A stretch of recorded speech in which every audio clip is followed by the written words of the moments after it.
Hello everyone. তো আজকে আমি বানাচ্ছি ফুচকা। তো ফুচকাটা আমি চিপসটা বাইরে থেকে কিনে নিয়ে আসিনি, বাড়িতেই বানাচ্ছি। তো দেখুন আপনারা, এই যে, তো এখানে কয়টা এই যে সব যেগুলো দিছিলাম ফুলছিল। তো এবার আপনাদের সামনাসামনি দেখাবো কেমন ফুলছে।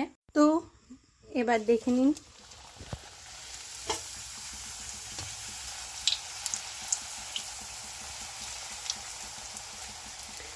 ফুচকাগুলো কত সুন্দর ফুলেছে, এই দেখুন। এই দুটো একটু কম ফুলেছে, আর প্রথম খোলায় যেগুলো দিয়েছিলাম সেগুলো থেকে সবগুলো ফুলেছে। এখান থেকে দুটো কম ফুলেছে আর এই তিনটে ফুলেছে। তো আমি মনে করি বাইরের ওই চিপসের ফুচকা পা দিয়ে চটকিয়ে চটকিয়ে বানায়, ওগুলো খাওয়ার থেকে বাড়িতে এইভাবে বানিয়ে খাওয়াটা খুবই ভালো।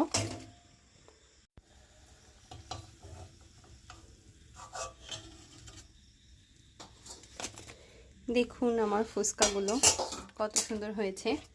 প্রায় সবগুলো ফুচকাই ফুলেছে। এই যে একটা দুটো একটু সমস্যা হয়েছে এরকম, কিন্তু সবগুলো ফুচকাই ফুলেছে।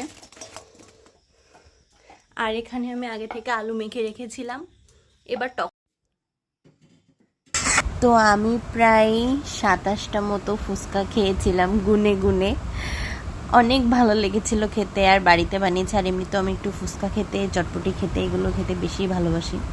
তো ফুচকাটা সত্যিই অনেক ভালো হয়েছিল, আর বিশেষ করে আলুর মাখাটা অনেক ভালো হয়েছিল। তো আজকের মতো টাটা।